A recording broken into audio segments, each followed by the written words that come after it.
Good morning, everyone, and welcome into Wake and Take. It's your boy, Jason, and we've got some football to talk about today. Today, I've gone through all the news sources to find news, and we're going to talk about that news. We're going to talk about the news, and then we're going to talk about how that might affect your fantasy football team and all the stuff that comes as a part of these little news stories. We've got a lot of them today. They're fun, they're cool, they're neat. So go ahead, take out your coffee, sit back, relax, and enjoy the show.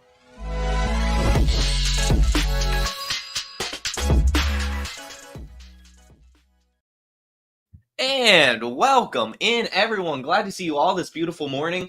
Harry Snowman, Jamie, Jason, fantastic name, and of course, Jeremy Allsbrook, who has a fantastic message this wonderful morning. Happy Memorial Day to all. Shout out to veterans and families for making it possible for us to have the freedom to play fantasy football. Well said, Jeremy. Couldn't say it any better myself.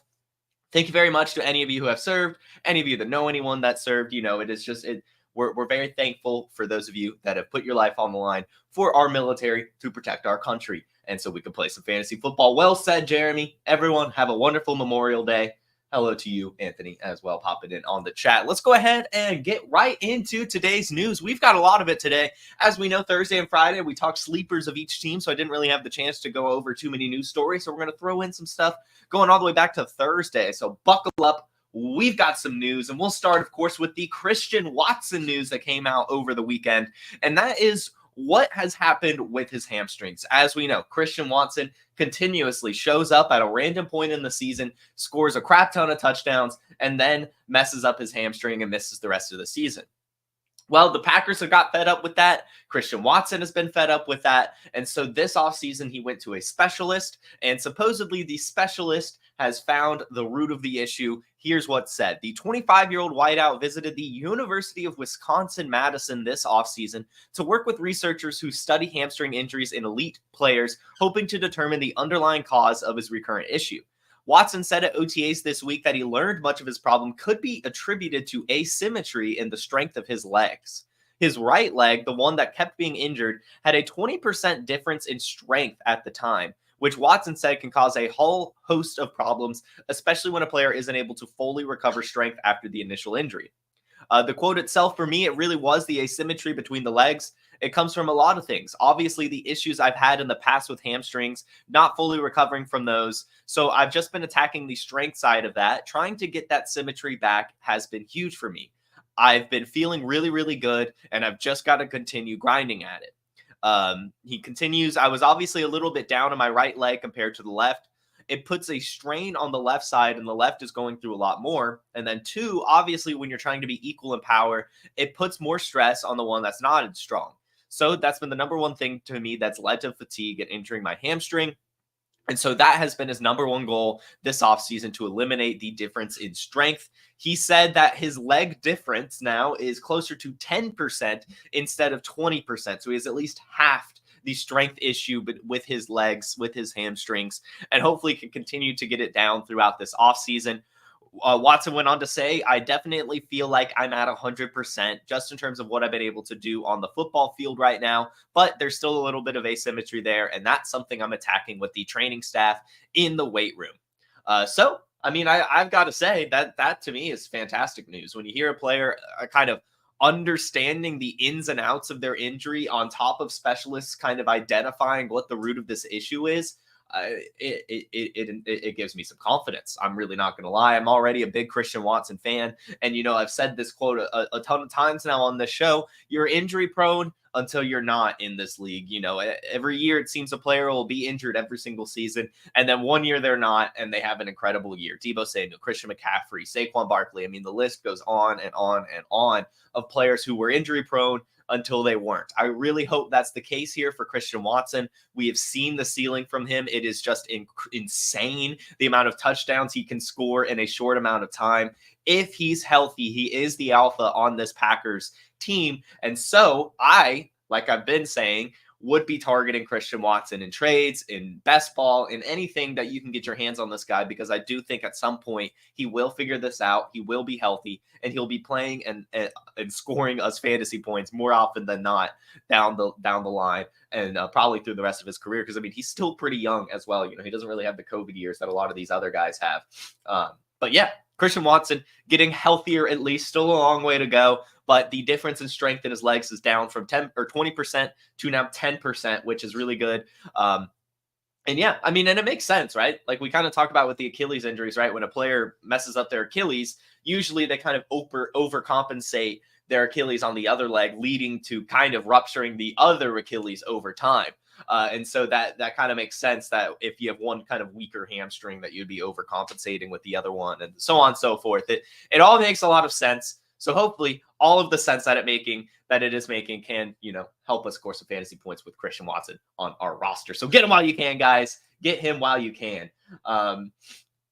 Jeremy actually asks a good question. Begs the question, who's to blame for him going back out, not being 100% after the first sign of problems? Well, let's be honest here, Jeremy. This question could be asked for every single injury within the NFL, because players and coaches and the front office want their best players out there, and the players themselves want to play. These are athletes, right? These are very competitive individuals that hate missing game time. It's just how it is. And so, I mean, that everyone is going to push as much as possible to get out there. You only get to play, you know, a certain amount of games. Wins mean a ton, and having your best players out there means a ton. However, as we are kind of evolving, not only as a species, but as fans of football, as enjoyers of football, as teams are kind of understanding everything in general, I do think we are starting to see more like a slower approach to recovery with these players. I do think we are seeing that a little bit more, whether it be like Jamar Chase last season, or it was 2 seasons ago with the hip issue with him,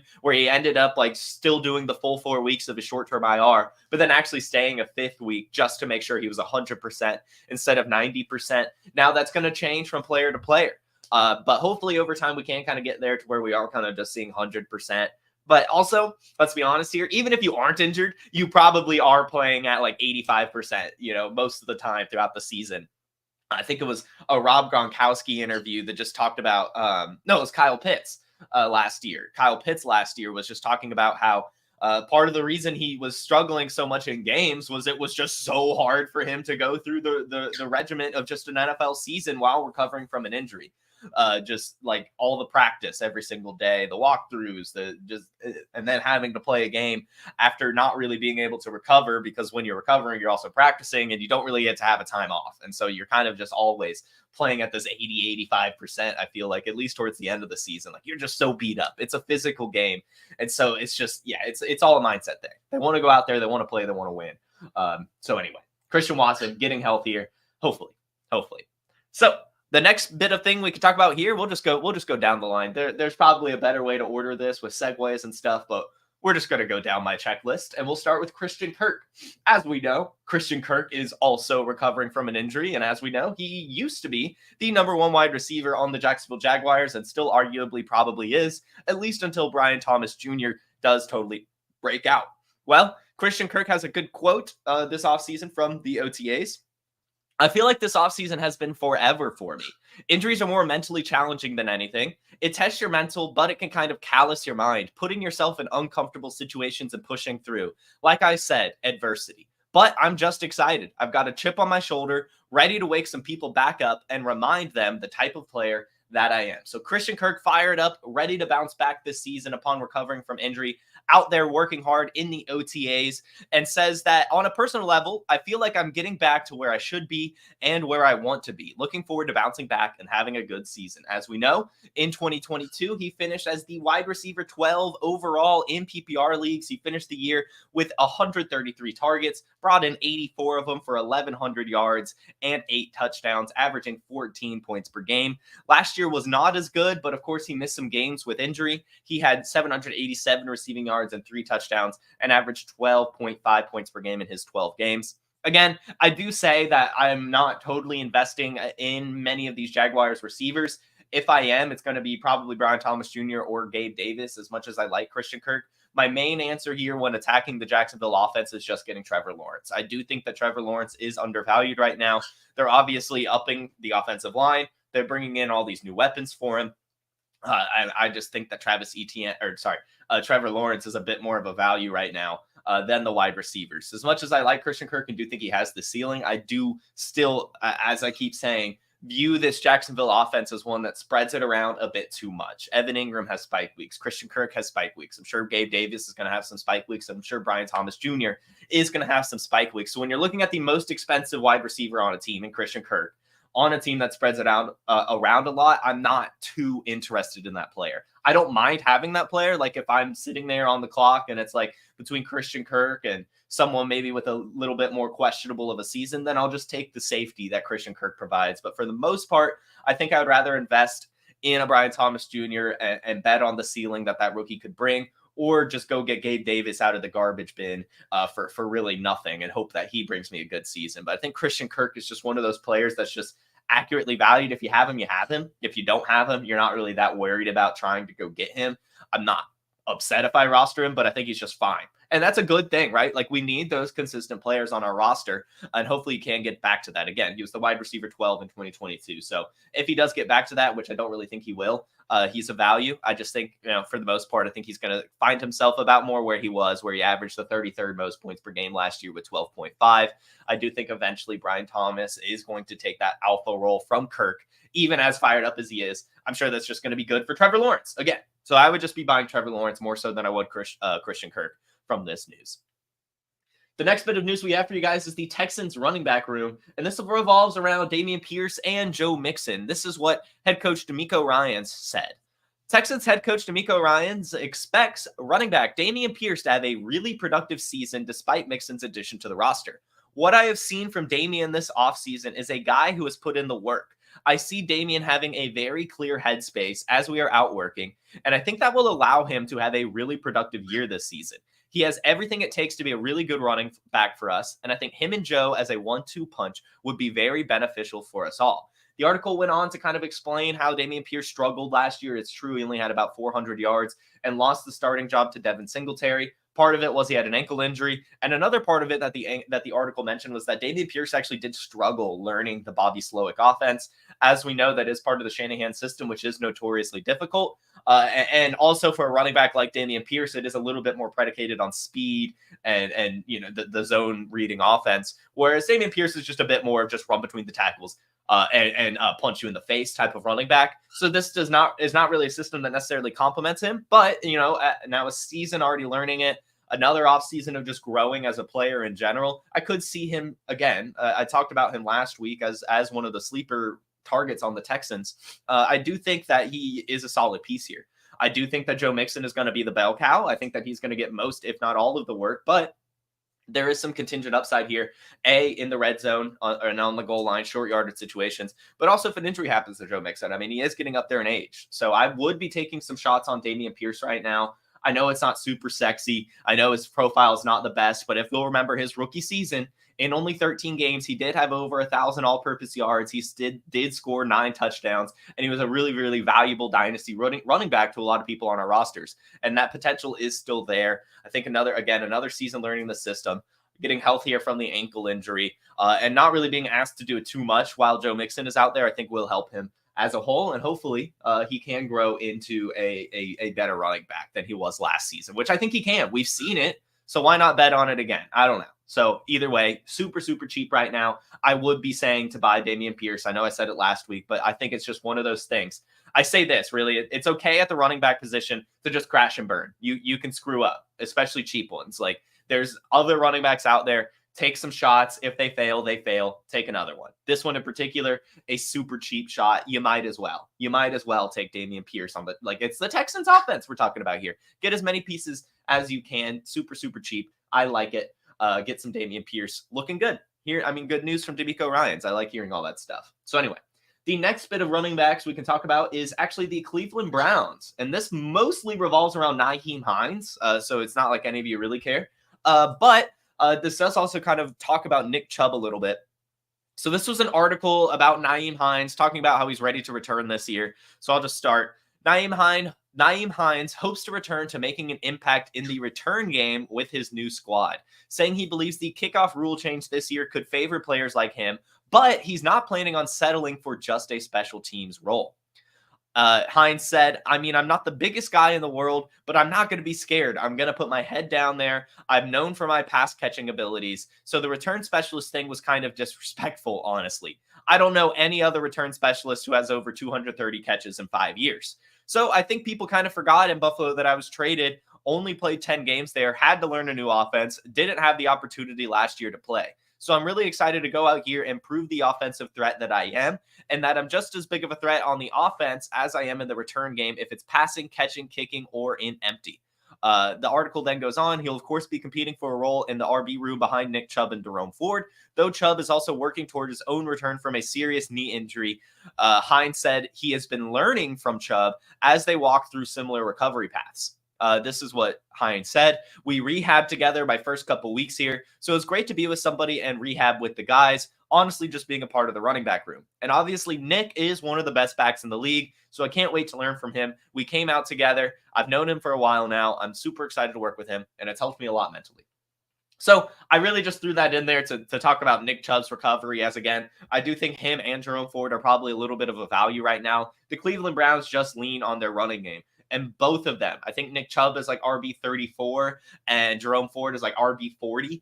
Both of them are values right now. Even with Nick Chubb being nearly 29 years old, coming off an injury, the Browns pound the rock. Jerome Ford, even technically backing up Nick Chubb, gonna pound the rock. Both of them are values. We saw Kareem Hunt and Jerome Ford split the backfield last year. This year, it'll be Jerome Ford and Nick Chubb splitting the backfield. They will score us some points. They are cheap running back options. I would suggest buying them. And then if you're in a super deep league, this is a deep league, I wouldn't mind taking a shot on Nyheim Hines because he's right. He is not just a return specialist. We have seen him be a solid fantasy running back in his time in Indianapolis. He was a good receiving back. We could see that happen here in Cleveland. Nick Chubb and Jerome Ford aren't the best at receiving, at least not compared to Nyheim Hines. So I could see him earning that role. And then, of course, if you're in a league with special team scoring, that's just an addition right there. That could add some value to Nyheim Hines. So, yeah, I don't know. Could be an interesting flyer. Nyheim Hines recovering from injury.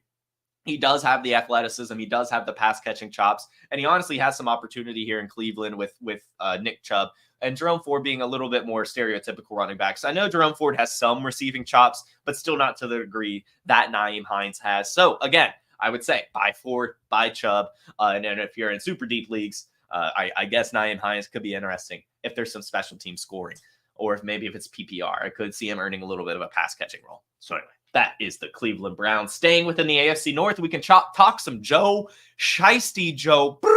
His wrist is healthy. He should be about 100%, it seems, as he is having no pitch count on his wrist throughout the Bengals training camp. That is good to hear, although the quote itself sounds a little bit less exciting than that. So this is what Dan Pitcher, the offensive coordinator, said. We designed the whole thing to stay within the constraints of where the medical people think he should be and where he wants to be right now. Nobody is sitting there with a special pitch counter, but we've been smart in how we put it together. So yes, they aren't necessarily limiting how much they are throwing him, but they did structure the training camp in a way to where Joe Burrow would not have to overexert himself. So it's kind of it's like good, but also less good at the same time. So I would put it, if I had to put a percentage, it sounds more like Joe Burrow is like 80% right now, which is not bad. That is not bad at all. It sounds like he's basically healthy, but still has a little bit longer to go. And they're just going to ease him in through it throughout this offseason. Nothing bad enough to hold him back, but it seems that the medical staff still wants to kind of take their time here. However, Joe Burrow did say that he is encouraged by his throwing and work overall. And then Dan Pitcher also went on to say that Joe Burrow has all of his range and power. So things are sounding good here for Joe Burrow, getting on the healing train. I honestly would say you could buy Joe Burrow in Superflex leagues or in single quarterback leagues. I still like Joe Burrow. I know he's kind of expensive, but he's not too expensive for what he could bring. I would say he's about accurately valued. So you could go after him. I wouldn't overpay for him, but if you could just get some Joe Burrow, do it. But yeah, that's really the big thing here. I don't. It just sounds like he's a little healthy, and I do think once we see him playing again, his hype is going to bring him back up. But also, I keep saying this: the quarterback value market right now in Dynasty is pretty firm. Like I don't see Joe Burrow going up much higher, really. So it's a little tough. But I also don't see him dropping much lower either. Like he's still obviously like a top 10 quarterback in the league, and if you could get a quarterback like that on your dynasty team, it's probably a good thing, especially the one throwing the ball to Jamar Chase. So anyway, Joe Burrow looking healthy for the most part. Let's see. I see some chats here. Looks like it's a question, so I will get to that at the back of the show. But thank you guys for engaging in the comment section. Keep enjoying the show as we'll talk some DeAndre Hopkins. DeAndre Hopkins, like Christian Kirk, is fired up right now. DeAndre Hopkins said, "I'm always competing. Anytime we get anyone who's a number one wide receiver, my mindset is to go out and out-compete them, outdo them. I've always had that mindset. Kobe Bryant being my favorite athlete of all time, anytime I get a chance to compete against anyone, I'm trying to outcompete them, and that's only going to make the team better. I think this is one of the best wide receiver groups I've had the chance to play with. Obviously, I could come up here and say a bunch, but we haven't played a game yet. So we'll see how it goes once we hit the field." He goes on to talk about Will Levis. We have to be on the same page with Will. We have to know what he's thinking, what he's doing, and be able to take his criticism and him being able to take our criticism. It doesn't happen just on the field. You have to build the bond, and it's up to us to go out there and help him be the best quarterback he can be. I will say I'm going to agree with DeAndre Hopkins. I do think that this is probably the best wide receiver group he is a part of. DeAndre Hopkins historically kind of has just been like the wide receiver core on whatever team he's been on. I know in Houston, like he had the Will Fuller years, but that was fine. I know in Arizona, he had the 1 year with Hollywood, but that was also just fine. I do like this wide receiver room. I've said it a few times now. I think that DeAndre Hopkins, Calvin Ridley, and Tyler Boyd it's a budget wide receiver room, but it's a solid one. Again, I talked about it last week. I'd be buying Tyler Boyd. I mean, the main one you want to be buying is Will Levis, but DeAndre Hopkins is a value right now. So is Tyler Boyd, but DeAndre Hopkins is definitely a value. I will contend this until he retires. DeAndre Hopkins is still one of the best just pure wide receivers in the league. He's got great hands. He goes up there and catches it. That's what you want for your wide receiver. I know he doesn't have the speed to separate or anything like that, but he's just always been so good at these contested catch situations, so good at finding the end zone, and so good at catching. Like, he's just awesome. And it just seems so weird. Like, it seems like he didn't have a 1,000-yard season last year, but he did. DeAndre Hopkins had 1,000 yards and 7 touchdowns last year with terrible quarterback play in Tennessee. Like, it was the one game with Will Levis that obviously is going to carry this, but still, he was fine last year. He was fine. And he's only going to get better now with the new system. I do think that Callahan is going to fix this Tennessee offense. I think they're going to be passing the ball a ton. I want as many pieces as I can get in it, all the way down to Chigakonkwo. Both the running backs I think are going to be viable. And DeAndre Hopkins, especially if I'm competing, I want to get because I think he's way too cheap right now. Way too cheap. Way too cheap, DeAndre Hopkins. Fired up as well. So cool stuff. Next bit of information we have for you is on Kirk Cousins. This is more so about his understanding of offenses and stuff like that, just to kind of put you in the picture of how things are going down in Atlanta. This is really from the point of view of the new offensive coordinator, Zach Robinson. Here's what it said. With Cousins learning from all different offensive play callers in his career, Zach Robinson's been impressed with the way the 4-time Pro Bowler has been taking information.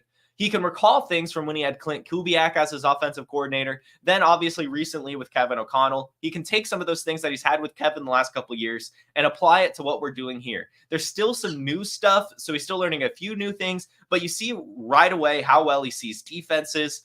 He goes, and then Kirk Cousins goes on to say about Zach Robinson, I think Zach has a great football mind. I think he's a hard worker, and I think he's got a great way about him. The guys respond to him. We're checking a lot of boxes from that standpoint. So it sounds like, or actually I can keep going. As players, we keep saying the same thing, that we've got to put the work in to build that shared history so that we can play in such a way this fall that it looks like we've been together for 5 years. So anyway, Zach Robinson essentially saying that Kirk Cousins has a solid grip of the offense already, that there are some shared similarities between what he was doing in Minnesota. As expected, they are both part of the McVay tree. And as expected, of course, there are still going to be a couple little wrinkles, but it seems that Kirk Cousins is doing really, really well managing this offense, and that the Falcons do have a good quarterback for this season, whether it be Kirk Cousins or Michael Penix.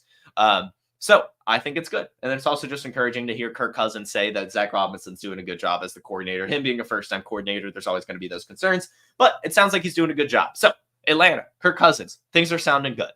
Let's go ahead and bounce over to Baltimore as there's some information about their running back room. Where is the Ravens logo? There it is. Overlay. Here we go. Ravens backfield. This is what Monken, the offensive coordinator, said. I know this. If Derrick Henry carries it 300 times, we're having a hell of a year. It means we're running it a lot. It means we're up in games. We want him to finish. We want him to be the closer. So, sounds like they want Derrick Henry to go out there and be the Derrick Henry he kind of always has. But they do still kind of have the, because, there's a lot of ifs in this quote. It also sounds like that might not necessarily be the case. Like, they want him, obviously, to go out there and run the ball a ton. But they also understand that that might not be possible given their offensive structure. And so Monken goes on to say, I thought we did a good job last year rotating the backs. I mean, Gus Edwards was powerful, but we split the reps. Now we had Keaton Mitchell who came on, and we had Justice Hill and those guys, but I still anticipate the same of using all of our backs and trying to put them in the best position to be successful. First and foremost, like every player, we want Henry to make it through the season. It's a long season, so we'll see how it goes. He has been durable. So it just sounds like they want to kind of take it easy kind of with Derrick Henry. They almost feel it might be a little bit too good to be true, the type of value that they have.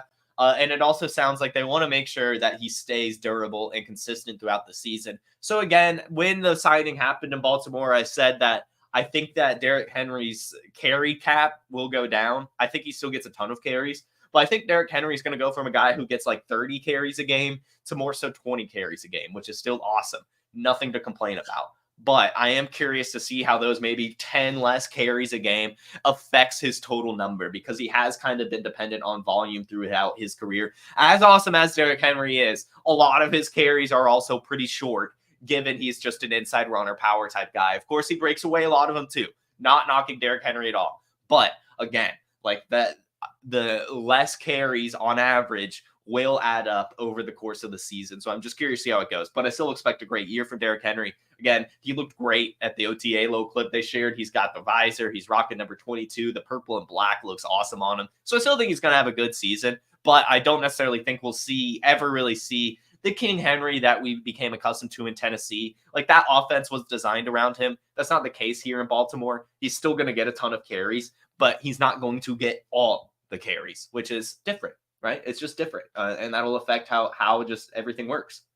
So it's not a bad deal. But again, I just don't think that, like, obviously Lamar Jackson's going to get some carries, and it sounds like they still want to get like Justice Hill involved and maybe Keaton Mitchell as well when he becomes healthy. Not a ton. Again, I'm not trying to say that Justice Hill is going to take a ton of carries from Derrick Henry. I think it's more so Lamar Jackson will. But it also sounds like they want to make sure that Derrick Henry stays healthy. So, like, if they're up, like, they might pull him, right? Like, that kind of thing. So, anyway, just, have some caution when it comes to Derrick Henry. But I think we already did. So, we'll just move on. Things are sounding good enough for Derrick Henry. I don't think we should fade him by any means. Anyway, Caleb Williams. While it sounds like right now we should be fading Caleb Williams, but also this is just rookies, right? So it sounds like right now Caleb Williams is struggling immensely at Bears OTAs. This is the tweet. Really rough day for Caleb Williams and the starting offense. A lot of incomplete passes and near interceptions. In the 7-on-7 period, Williams completed just 3 passes. Jalen Johnson nearly had an interception over the middle. And in the team period, most of the passes were competed to the flat, and Williams held on to the ball for a long time. However, it's worth noting that Rome Odunze and Keenan Allen did not participate in these practices, and neither was part of the offensive line was also out. So no Rome Odunze and Keenan Allen to catch these passes. Obviously, that's going to be an issue here. And then also we saw last year the Chicago Bears defense ended up getting really, really good. So it's just going to take some time. I am not going to press the panic button at all, especially with his teammates being as good as they are. This is what Kevin Byard, the safety, had to say. I said something to him at the end of practice. I just said, keep going. We're going to keep making you better. Not necessarily saying that he had a terrible day, but days like this, they're just going to make you better. So that's our job. Obviously, the first 3 days of practice, he's done a lot of positive things. He's made some really great throws. Coming in with the swag of a rookie, he doesn't seem flustered by anything. So that's exciting to see. So you get a little bit of the other side. Kevin Byard, the safety on the defense, talking about yeah, we kind of kicked his ass, but he also showed us some good things. We're here for him. Iron sharpens iron. That's exactly what you want to see. So I am not pressing the panic button on Caleb Williams. I doubt anyone actually is yet. But, if you hear it, if he starts to fall a little bit, if he, hits the trade block, if people start overreacting to this, I would swoop in and get him. Caleb Williams is probably going to be fine. Again, Keenan Allen and Rome Odunze weren't at this practice. And also, again, the Bears defense just seems like they're going to be pretty solid. So, anyway, I'm not reading too much into this. We'll see how the rest of the offseason goes. And again, as good as Caleb Williams is, no one is really bust-proof. I'm not saying he's going to bust, but he could just go out there like Bryce Young, for example, just have a poor season. But that doesn't mean that Caleb Williams won't have a good career. Peyton Manning had a horrible rookie season. So, and again, that's why I say, I guess I do say sell Caleb Williams last week. I guess I did literally say that. But that was before this news, right? That was before this news. So anyway, we'll move on to another quarterback that for some reason I just can't quit. Anyway, also before we move on, Caleb Williams will bust, says John. His coaching staff is a fraud and has no business developing a rookie QB. I will not speak to the Caleb Williams stuff, but I do wholeheartedly agree. I have no idea what Matt Eberflus said to the front office to keep his job. I assume he said, look, I'm the defensive coordinator, or I was a defensive coordinator, and the defense started doing better. See, I'm doing my job. Sure, you made a good defense. Your offense has been shit, and you obviously don't know how to coach a quarterback, as John points out. I don't think Caleb Williams will bust, but I do not think Matt Eberflus keeps the job. I do want to put myself out there on that take. I think Caleb Williams will be fine. I think that the team around him is too good to fail, but I do not like Matt Eberflus as a head coach. I think he's a great defensive coordinator. Do not think he's a great head coach. Anyway, next quarterback to talk about here again. I don't know why I can't quit him. And again, as I've said a few times now, this is really at this point kind of just some gut feel. But the Cowboys quarterback, Trey Lance, is competing this offseason. This is what he said. I think the biggest thing I've learned about myself and who I am is on and off the field. This offseason, I've been at my best mentally, physically, spiritually, and knowing who I am, where I am, being able to be present. My confidence is much higher than it was when I got into the NFL. I didn't know what to expect. I think that's probably most rookies, if not all of them. And I feel great about where I'm at right now. Continuing to get better, continuing to learn, and continuing to be a better quarterback. He talks about the Dallas offense. It's just a different offense. In San Francisco, we weren't really dropping out in the gun and passing on 1st and 10 too many times. It's totally different here when we do that. We have the guys to do that and the coaching staff to do it as well. I'm excited. I haven't played a snap, obviously, since last preseason, but I'm excited and looking forward to it and making sure that I'll be ready when the time comes. Again, I don't know what it is, but I still have a good gut feeling about Trey Lance. I told you guys when he went to Dallas last year for some reason, I was like, this just seems right to me. Trey Lance as a Dallas Cowboy. I'm not sure when he'll start, but I feel like Trey Lance will start for the Dallas Cowboys at some point. And I feel like he's going to be fine. I do. I don't know why. I'm not going to try to quantify it or back it up at all. I'm just saying I have a good gut feeling about Trey Lance. I have been rostering him still in a couple leagues, scooping him when he becomes available for free. I'm not going out trying to pay too much for him. But I don't think the Trey Lance story is over yet. I just don't. I just don't. So anyway, we'll now move this conversation to Dak Prescott. As the extension talks are looming, as we know, Dak Prescott is scheduled to be a free agent at the end of the season. He says, I don't play for money. I've never cared for it, to be honest with you. I would give it up just to play this game. Awesome. I mean, just awesome. So it sounds like Dak Prescott's not really worried about the extension. We'll see what he says when it's actually time to sign that contract. I'm sure he's going to want a ton of money, but needless to say, it sounds like he more so cares about playing football, and he'll put that first. Hopefully. We'll see. Talk is cheap.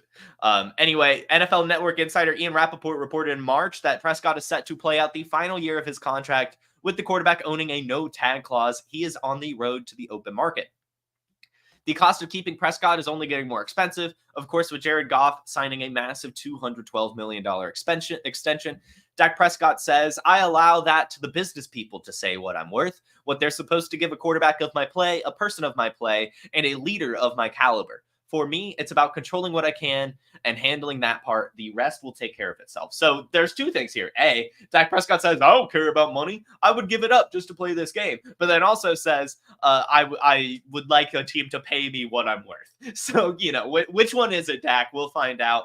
He's definitely worth a lot of money. Of course, last season at over 4,500 yards, averaged the fourth most fantasy points.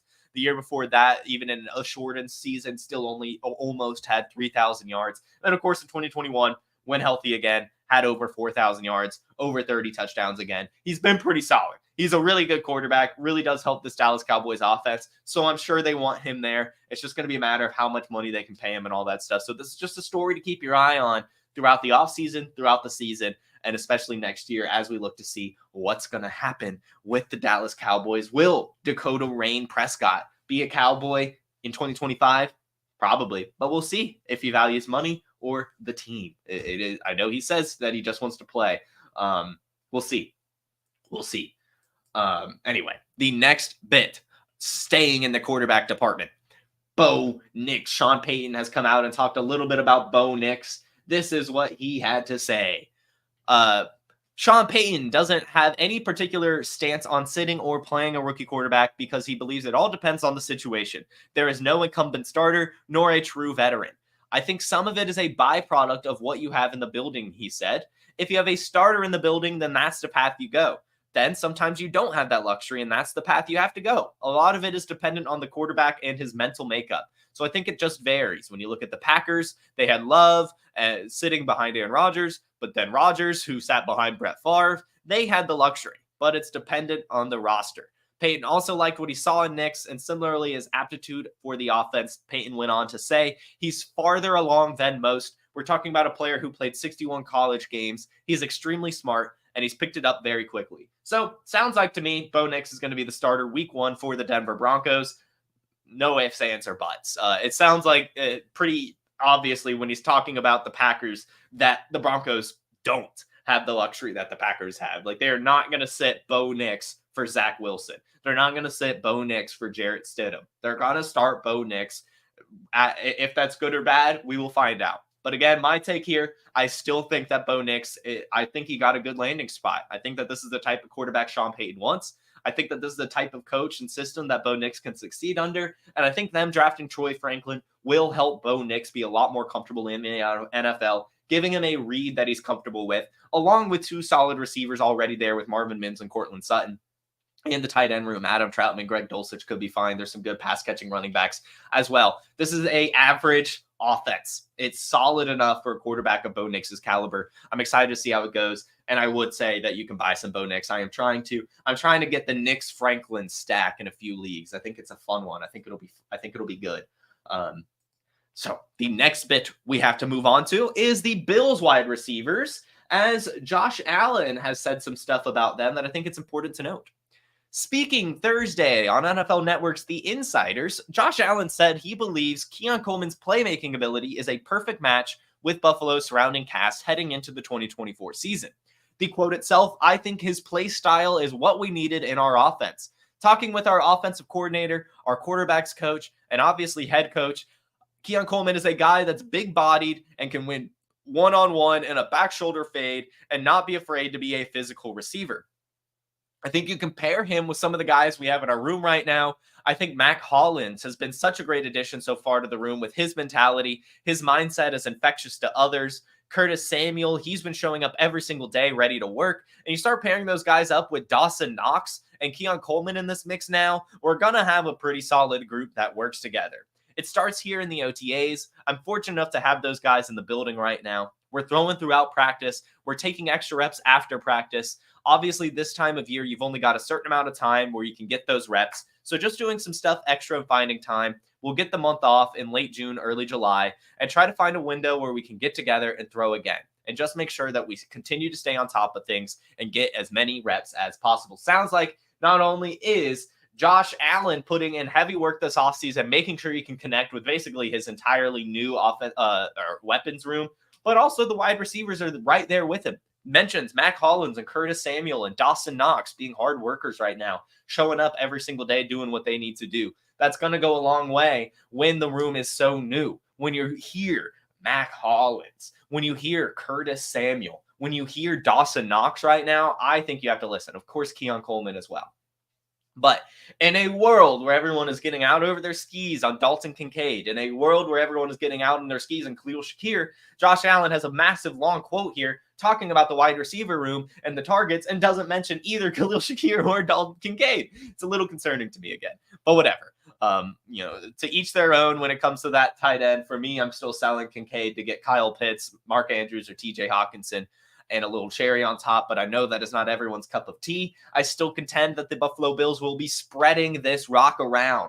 I do not know if there will truly be an alpha here. One could establish themselves as such, but I think it is much more likely that a bunch of different wide receivers are out there catching passes, and Josh Allen is slinging it like the cowboy he is and running wild, chucking it, throwing with touchdowns to Mac Hollins in week 3 and all this stuff. So anyway, I think that I am taking shots at as many Bills weapons as possible because I'm not sure which one it's going to be. And I think they all have a decent chance as down to Mac Hollins and Dawson Knox even to be good. This is a high-powered offense, and there's going to be touchdowns, and it can be anyone. Anyone can score touchdowns in the NFL. It doesn't just have to be the star. It can be Mac Hollins scoring touchdowns for the Buffalo Bills. The next bit of news we have for you, speaking of the Bills, we can go with the Giants, the Bills of New York, the other Bills of New York, if you will. And this is a little bit of information about Janiel Dones. So I'm just going to lean into it. I think it's hilarious, really. I do think the Janiel Dones stuff is hilarious. I really do. So I'm just leaning into it. This was not a mistake purposefully. Janiel Dones is being eased into this New York Giants offense. Head coach Brian Daboll said the Giants are still taking it slow with the quarterback coming off injury, keeping him out of full team drills. Brian Daboll went on to say he looks good. We're not putting him in the team stuff, but he's making progress in 7-on-7s. We're taking it day by day, seeing what he can do more and more. And then once he does more, we'll put him in more.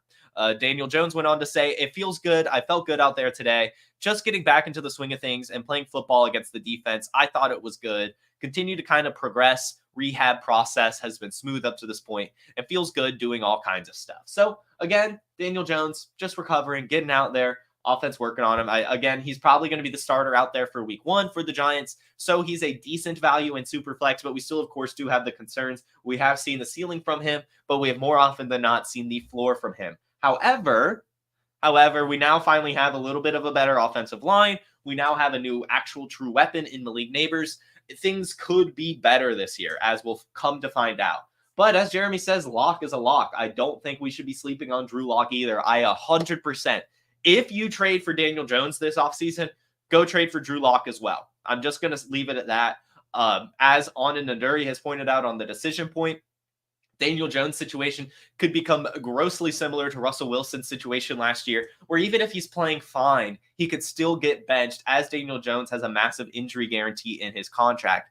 If the Giants don't see enough from him, they will move to bench him so they don't have to pay that injury guarantee, and then they will be able to move on from Daniel Jones, whether it be draft or free agency next season. So I think his leash is short. His leash is very short. He's going to have one, but they also don't want to risk an injury. So I would say, he probably gets the first 8 weeks, and then they'll start to assess this quarterback room, because I do think that Drew Lock, even if he hasn't been fantastic, is good enough to run this offense. I'm serious. Jeremy, I was actually going to talk about Drew Lock anyway, but I'm glad that you pointed it out, because I do think that he's decent. So if you're getting Daniel Jones, I do like taking the swings on Daniel Jones. I will say that the ceiling we have seen, if he hits that would be awesome. But again, I do just have the concerns. More often than not, we've seen Daniel Jones floor. And if that's the case, Drew Lock will be starting this year and probably be fine. Probably be fine, really. So anyway, I like it. Even Tommy DeVito is talking about how he feels disrespected right now, getting kind of taken out of the quarterback competition. So we'll see. I think that we should keep an eye on it here. We finally have the weapons. We have the offensive line. So it's okay taking a swing on Daniel Jones. I just, again, say, if you do, also take a swing on Drew Lock, just in case. If it's super flex, of course.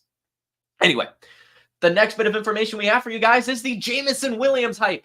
As we know, as a lot of people have already been talking about, last week there was a great quote about Jameson Williams, kind of echoing everything I've been saying, but of course I don't have the insider information. I'm just reading between the lines and forcing my Jameson Williams hype down your throats. But talking to reporters on Thursday morning, Dan Campbell said Williams is the most improved player since the start of spring workouts. He's a man on a mission. I'm just going to leave it at that. Probed on where Williams has improved, Dan Campbell replied, everywhere. I'm just saying, I know coach speak. Dan Campbell doesn't really do that, okay? Hearing everywhere, most improved, all this stuff around Jameson Williams, that just makes me so excited. Again, last year, I talked about it. I could see it start to form. Last year, he might not have had a lot of targets, but he was out there running routes. And most importantly, he was out there run blocking. Look it up. Jameson Williams was crushing it as a run blocker last year. There are highlights of it. Like, he never, ever, ever gave up on plays. And when I saw that, I went on here. It was a Monday morning episode. I said, guys, Jameson Williams is not a head case. He will get it right. It's just going to take a little bit more time. He is clearly a hard worker. He clearly wants to be out there, and he clearly wants to be good. He is doing all the little things. It starts with run blocking, and then it grows and grows and grows from there. To see that type of tenacity from a player like Jameson Williams made me so encouraged. And then you could see him after the catch. Then you see his route tree throughout the season develop. Again, he may not have been targeted, but he was changing his route tree. He wasn't just running streaks. He was doing drags. He was doing intermediate routes. He was doing some cutbacks. I mean, it was all over the place. He has a complete route tree as well. So just seeing all of this come together, and now hearing Dan Campbell say that he's the most improved player, improved everywhere, and is looking good throughout camp, that just makes me so excited. He has a great opportunity here on this offense to be more than just a field stretcher. He can be the wide receiver 2 here, which is a ton of volume. I know Sam Laporte is there. I know Amon-Ra St. Brown is there. I know Jahmyr Gibbs is there. But last year he had over 40 targets in his limited action. Josh Reynolds is leaving. He had 60-something targets. I mean, if he just takes Josh Reynolds' targets, that's already over 100 targets that he could get next season. I am investing in Jameson Williams, just like Dan Campbell said, everywhere. Moving on to Saquon Barkley, who, this is just a quick one, is, of course, at the Philadelphia Eagles OTAs right now. And he said that he feels like a rookie again. He says it's just nice. He feels energized being around such a good organization, filled with star teammates and all that stuff.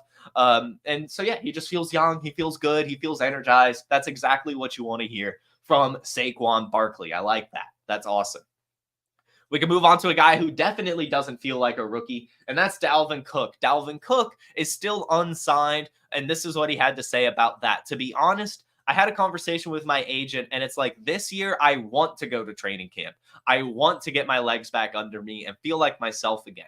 I feel like getting in front of my teammates, new coaches, and showing them what I got. I can still cut. I can still take the ball 80 yards when it's time. I just got to go out there and show all these people that Dalvin is still Dalvin. We know last year he had I think it was like recovering from an injury or something. We saw him at like the Jets training camp, but in gym shorts, not really doing as much. And just, I mean, he was not good last year. He just wasn't.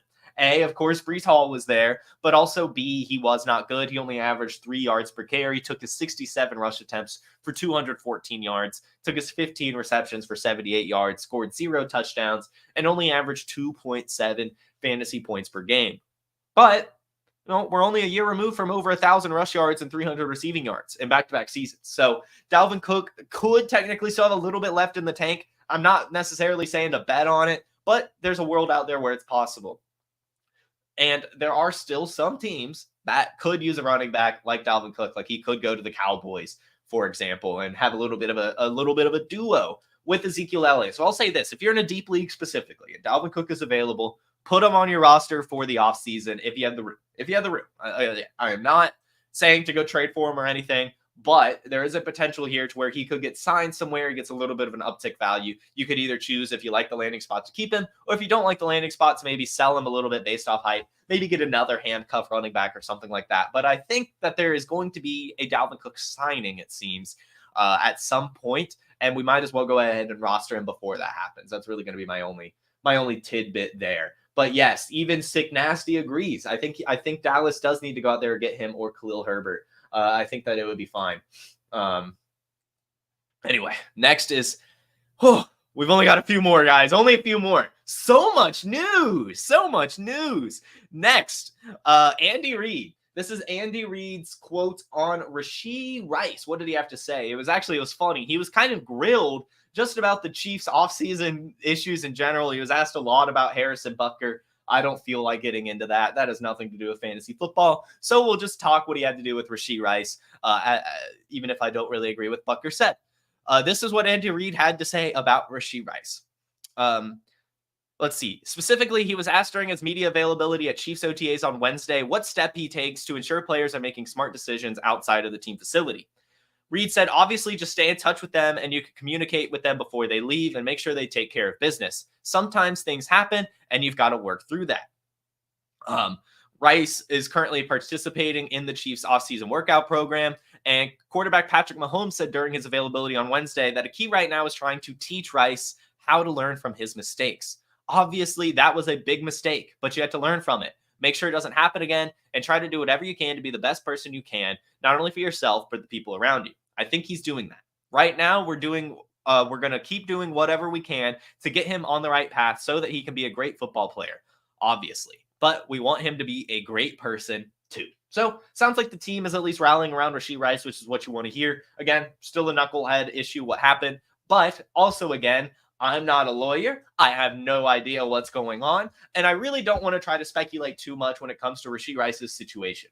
I think he'll definitely be suspended, but I don't know when, don't know why, don't know how long, all of those things. My speculation, if you are to ask me, is still probably an 8-game suspension or something like that. And more than likely next year, as we've kind of learned from the NFL. But things can change again. If this gets hot, if he immediately hits trial, which is probably not going to happen. We have the world's slowest legal system. Then I could see it ramping up to where the suspension happens. But as we know with the NFL, they take the wait and see. They like to see what the legal system does first. So I think we just have to let that play out. I think that you should be capitalizing on Rashee Rice's value right now, especially I'll say in weekly winner best ball leagues. He has the same ADP in weekly winner underdog drafts right now, and I think that that's a mistake because he's not going to get suspended for the entire year. I would be surprised if he gets an indefinite suspension from this. I think if that were the case, it would have already happened. So I think you definitely need to be taking him at least in weekly winners. I could see the argument to fading him in season-long contests, but when it's a week-to-week contest, Rashee Rice is going to be out there, and he's probably going to have some big weeks, and you could get him around the range of Ladd McConkey, for Christ's sake. So Rashee Rice, I think, definitely needs to at least be drafted in weekly winners right now. And if you can get him for a discount in Dynasty, I would be doing it as well. I think we are at the low point of Rashee Rice's situation right now, at the very least. So anyway, that's my Rashee Rice take. We will now move on. We've got, it looks like 2 more stories, 2 more news stories. Bear with me here as we talk Anthony Richardson. Anthony Richardson has come out and talked about his play style and also just where he's at right now. Here's the quote. I'm more comfortable with the offense now that I have a year under my belt, not a year of playing, but just being in the meetings every day, studying all the time, coming here early in the morning, meeting with Shane. That's something I take pride in because if I know the offense inside and out like Shane does, then I think we're going to be unstoppable. I've just got to keep perfecting and just keep trusting myself and trusting the offense. Richardson, having finally ramped up his throwing, says he's all the way back. Now I kind of feel like myself again, throwing 60-plus yards. Hopefully I can keep it loose and keep going like that. Asked Wednesday whether he's considered altering his game and his play style, Richardson shrugged off concerns about his durability. I don't think there's any way I could have avoided what happened to me, Richardson said, referring to a season-ending injury.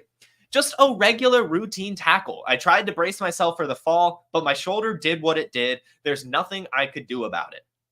Changing my game and my play style? I don't feel like there's anything wrong with my play style. People see me. I'm a big quarterback, so they always think, oh, he wants to run the ball all the time. He wants to be physical, and that's what's going to get him hurt. But that's not the case. The times I did get hurt, the one time, the one concussion, that was me because I slowed down. You're not supposed to slow down. Everything else, it happened because we play a dangerous game, and there's just nothing I can do about that. But changing my play, I don't think I'm going to change it. But I will be smart, knowing when to get the extra yards and when to not. I feel like I know how to do that. It's just I have to do it at the right time. I don't know if I'm going to change the game, but I will be smarter. That's all we can ask for, I guess. It starts off poor, how he just says, I don't think anything's wrong with my play style. Something's a little bit wrong, Anthony. You are a bit aggressive. You do kind of run into contact. So I think that should change. It also sounds like he kind of understands that at least a little bit. So we'll see. I, again, do think that Anthony Richardson easily has the ceiling to be the number one quarterback in fantasy. Easily. Not only does he have the weapons, he also has a really good coaching staff and a solid offensive line in a competitive division on a high-powered offense. Like, it checks all the boxes for a good fantasy quarterback, especially being a Konami Code 1. But that means shit all if you get hurt all the time. So I just hope that he is going to slide more. I hope he is going to avoid contact more. And I hope he is going to play smarter. But I also hope that he also is still very electric. And so if there's a happy medium, that's awesome. And I'm sure that Anthony Richardson and Shane Steichen are working to find that. It sounds like Anthony Richardson, at the very least, has been a studying maniac, not even just last season, but this offseason as well. And that will take you very, very far. That's something we talked about last year as well. When Anthony Richardson was a rookie, we talked about how it was funny. He gave credit to Kyle Trask in his time at Florida, had said that Kyle Trask is where he learned how to study from. He said Kyle Trask was just a huge book nerd, essentially, always studying the playbook.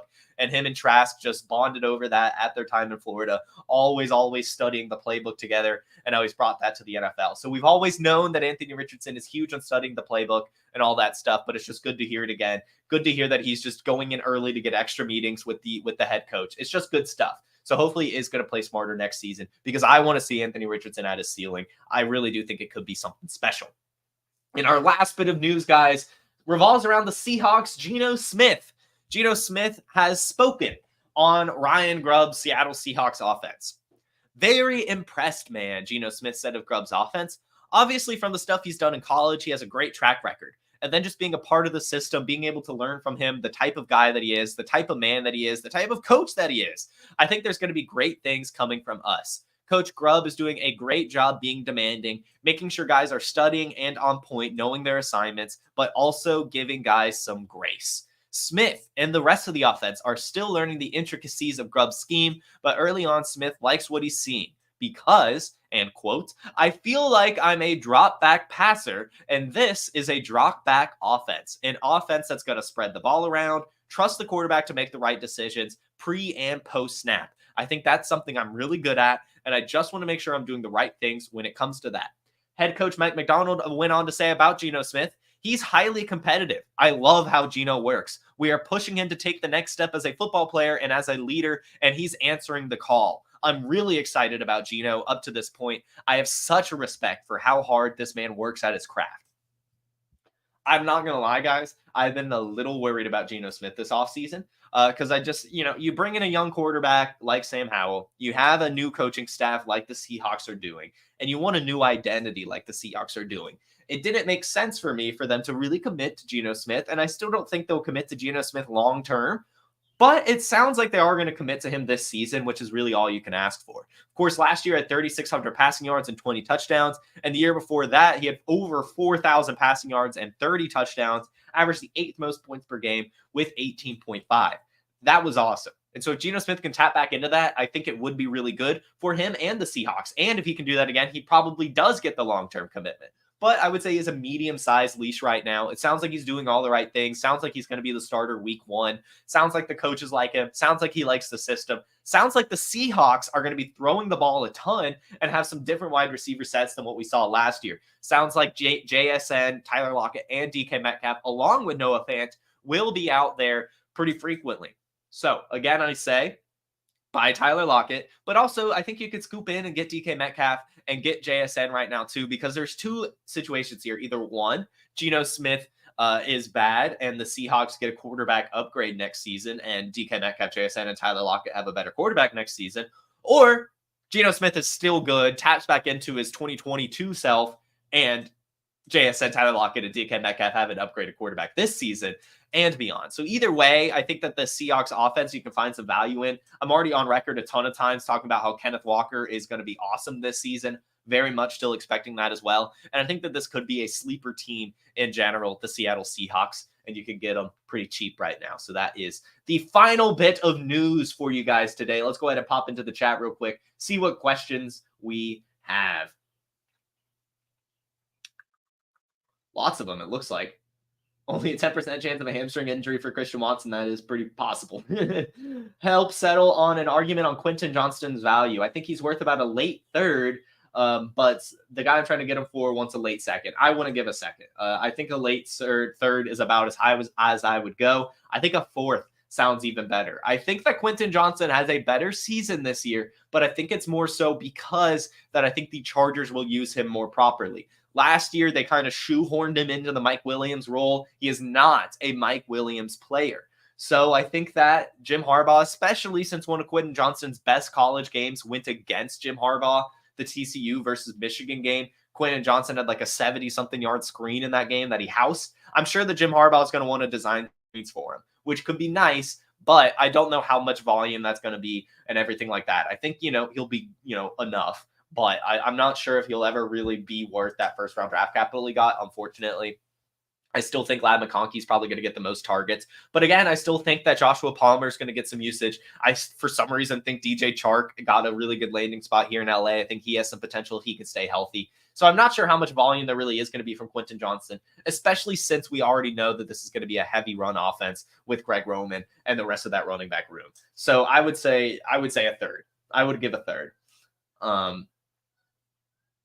Moving on, let's see. Another question: would you drop Andre Josephus or Jelani Woods? I would try not to keep either or drop either, but if I had to choose one, it would be Josephus. Again, I say I don't know why Jermaine Burton has jumped Andre Josephus in the perceived depth charts of our minds. It is very possible that Andre Josephus is the guy that goes and take the T. Higgins usage if T. Higgins moves on. I don't think it's locked in to be Jermaine Burton. Josephus had already been penciled in as this, and for some reason we erased him and put someone else there. Josephus scored a lot of touchdowns last year with Joe Burrow, had 4 of them as a rookie, and it was mostly touchdowns that he did. I think that means something. I think that Joe Burrow trusts Josephus, and I think that he's got the athleticism as well, a very, very good workout profile to be solid here on this offense. Let's see. Moving on, John says he thinks Jaden Daniels will win Offensive Rookie of the Year. That would be fun. That would be fun. Would be fun. Dawson Knox is severely underrated. I agree. Knox is about to be overshadowed by Kincaid. Knox can't even hold his coffee on the sideline. Look, he will not have as many yards as Dalton Kincaid. I can confirm that here and now. But would any of us be surprised if Dawson Knox had more touchdowns than Dalton Kincaid? And I don't know. Just saying. Harry Snowman says, Jason is always early. Now you're on time. I think I am definitely always early. Watch it. Everyone here, watch. Ryan Flournoy will break out in 2025 instead of 2024. I feel like I am early. Last year, just huge on Pickens, Woods, J-Mo, whatever. Now this is the year. Thank you, Harry Snowman. You love my eye for talent. Thank you. Bub Means, rookie wide receiver on the Saints. Haven't heard much about. Could he legit rise to wide receiver 2 of the offense? I think it's possible. My only concern with Bub Means is that he's a speedster wide receiver, and Rashid Shaheed is an awesome speedster wide receiver. I mean, Shaheed has been kind of incredible. So I'm not sure if Bub Means really has much of an opportunity here, if I'm going to be honest with you. But I do think he could be fine, right? Like if Rashid Shaheed got hurt, for example, then I could see Bub Means earning a big role. And it's possible maybe he beats out, what's his name? Who was that guy? I can picture, I know what he looks like, and I can't picture his name. A.T. Perry. That is possible that Bub Means beats him out. But in terms of being the deep threat on the offense, I think that's still going to be Shaheed. So I'm not too into Means, but I am rostering him in a couple spots just because he was available, and I don't mind taking the swing. Elijah Mitchell could be interesting, says GLT. I think that Isaac Guerrero has murdered him. A-Rich for the win. Let's go. Seattle has a new OC, likes to throw more than run. Exactly. Okay, cool. That is everything, guys. We have gone through the chat, answered the question. You guys, as always, are incredible. Thank you so much for spending your mornings with me. We will be back tomorrow, 10 a.m. Eastern, on the Player Profiler, YouTube, Facebook, Instagram, and Twitter. If you can, hit the like button, hit the Player Profiler subscribe button, and find the Wake and Take podcast via the link in the subscription, and follow me wherever you get your social media here at JFootballWine on all social media channels. Again, you guys are fantastic. You all have a magnificent Memorial Day and a wonderful rest of your week. Peace. From the Podfather to you, I deeply appreciate you tuning in. And many ask, what can I do? What can I do to help support the host, the research they do, the production costs? Go to PlayerProfiler.com, Dynasty Deluxe, World Famous Draft Kit, Rankings, DFS Dominator, and of course, data analysis. Subscribe to any one of those, and you support all of us and take Player Profiler to the moon.